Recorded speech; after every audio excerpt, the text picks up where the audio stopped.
If you've ever been to India, you'll know the place is swarming with scrawny cows. I've seen them sleeping at major intersections, blissfully meandering along some of the most suicidal tracks in the universe, the main streets of New Delhi.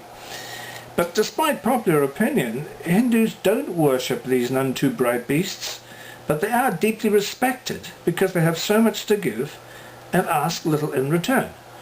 But boy, are they stupid. However, they're geniuses compared with Cyril. Cyril was a British civil servant.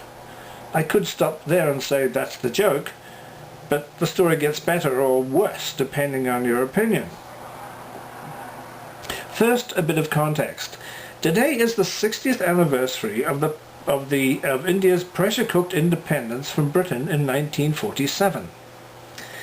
The imperious and simple-minded inbred British Viceroy was Lord Dicky Mountbatten.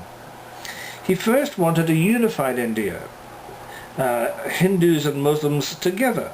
Then he decided on partition. He half listened to Hindu leaders like Mahatma Gandhi, but he barely spoke to loathsome Muslims like Ali Jinnah. Both men were keys to the future. They begged for caution and time before dividing India and Pakistan into two countries. But the Brits, of course, knew better, so enter Cyril. But Cyril had never been to India.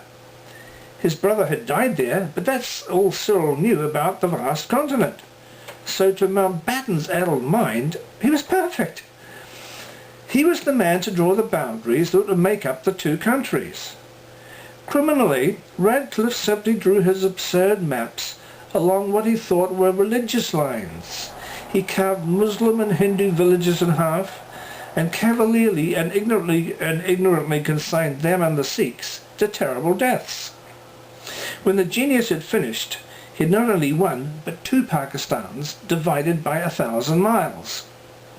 So when the populace began migrating and fighting over the land, the blood began to flow in torrents. Tens of thousands were massacred. It was a harrowing, terrible birth of two nations, and Cyril's maps were the blueprints. And what happened to our two great British colonial heroes?